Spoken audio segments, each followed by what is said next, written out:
Greetings from Obi Nnukwu Chineke. Today is September 13th, 2024, known as AFO, a market day in Igbo land, a day of good expectations. You are highly blessed and empowered to live peacefully on Earth without troubling anybody. The Earth is large enough for everyone to live comfortably without upsetting anyone. The Earth has the fullness to sustain every human being to live comfortably without greediness and envy.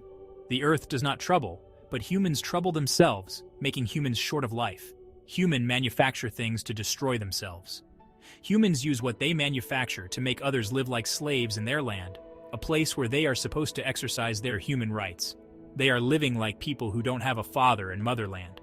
The Earth is peaceful and enjoyable for humans to live and enjoy themselves with eatable things they may eat that will sustain their lives to live long and enjoy the good creativity from their brains and established with their 5 fingers that made humans special before other living things on Earth that share the same wind, water, and sand with humans.